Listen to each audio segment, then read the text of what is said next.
నమస్తే. Bharatiya Janata party MP Tejaswi సూర్య తెలంగాణపై చేసిన వ్యాఖ్యలు అవి తెలంగాణ ప్రజలను తీవ్రంగా అవమానించేవిగా, తెలంగాణ ప్రజలను తీవ్ర ఆవేదనకు గురి చేసేవిగా ఉన్నాయి. ఎందుకు అనంటే, ఒక రాష్ట్ర విభజనను, తెలంగాణ ప్రజల సుదీర్ఘకాల ఆకాంక్షను, వారి ఆశయాన్ని ఆయన అంతగా పట్టించుకోలేదు.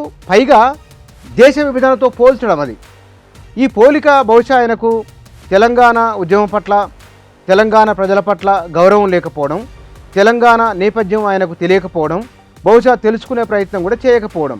ఇది ఆయన మాట్లాడిన మాటలు అంటే ఆయన అమాయకత్వంతో మాట్లాడినట్ల, లేకపోతే కనుక ఏమీ అవగాహన లేకుండా మాట్లాడినట్ల, ఏదో అది చూసే వాళ్ళకి అర్థమవుతుంది.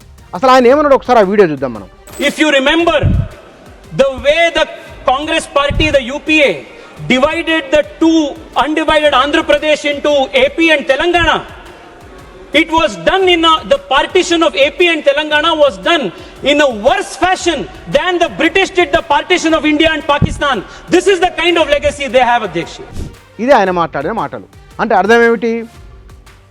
ఒక రాష్ట్ర విభజన అంటే వాస్తవానికి 48 నుంచి 52 వరకు ఒక ప్రత్యేక రాష్ట్రంగా హైదరాబాద్ స్టేట్ ఉన్నది. 52 నుంచి 56 వరకు ఆంధ్రప్రదేశ్ ఒక ప్రత్యేక స్టేట్గా ఉన్నది. రెండు రాష్ట్రాలు కలిపి 56లో ఆంధ్రప్రదేశ్ ఏర్పడింది. 2014 విడిపోయినాయి. ఈ అవగాహన కూడా లేకుండా బ్రిటిష్ వాళ్ళు ఇండియా పాకిస్తాన్ విభజించినట్లు అనే పోలిక సరైనదేనా?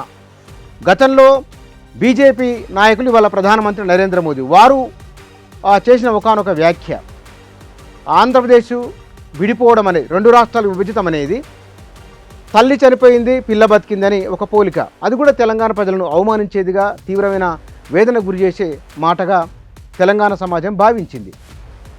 ఇప్పుడు ఈయన ఎంపీ మాట్లాడడం, బహుశా ఈయన బీజేపీ యువమోర్చా అధ్యక్షులుగా ఉన్నారు. ఆ తర్వాత రెండోసారి ఎంపీ అతను. అంటే భారతదేశంలో ప్రజాస్వామ్య వ్యవస్థలో అత్యున్నతమైన పార్లమెంటు, అది ప్రజల నుంచి ప్రాతినిధ్యం వహించే వారి సభ, అది ఆ సభలో ఉన్న ఒక ఎంపీ, బహుశా యువ ఎంపీ, క్రియాశీల రాజకీయాల్లో ఉన్నవారు, యువమోర్చాలో పనిచేసిన వారు, ఎంత అవగాహన ఉండాలి, ఎంత బాధ్యతతో మాట్లాడాలి, బాధ్యత రాహిత్యమైన కామెంట్లు అవి. అంటే తెలంగాణ చరిత్రను ఏమాత్రం అధ్యయనం చేయకుండా ఆయన మాట్లాడినట్లు, ఏది వస్తే అది అలవోకగా చెప్పినట్లుగానే ఆయన మాటలు కనబడుతున్నాయి, వినబడుతున్నాయి. ఇది ఇంకా ఎప్పటికైనా సరే బీజేపీ నాయకులు తెలంగాణ ఉద్యమం గురించి తెలుసుకోవాలనుకుంటే కనుక ఈ తెలంగాణకున్న స్ట్రగుల్ ఏమిటో అధ్యయనం చేయండి.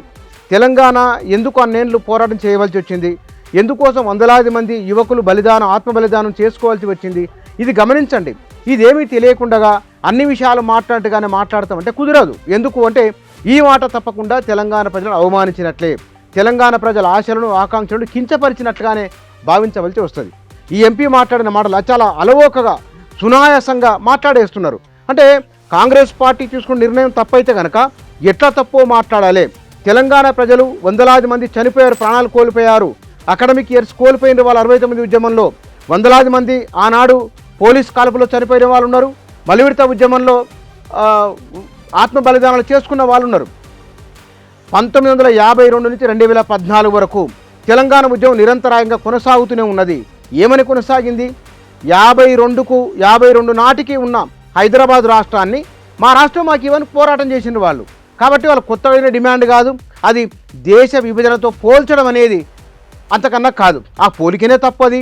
ఆయన పోలిక చేయడం అనేది కూడా బహుశా ఆయన మరి ఏం చదువుకున్నారో నాకు తెలియదు. కానీ ఒకవేళ ఆయన తెలుసుకోవాలంటే కనుక ఇవాళ గూగుల్, ఇంటర్నెట్ అందుబాటులో ఉన్నది.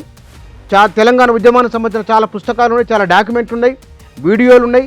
2009 నుంచి 2014 మధ్య ఉద్యమానికి సంబంధించిన ఇంగ్లీషు, హిందీ, కన్నడ భాష వీడియోలు కూడా ఉన్నాయి.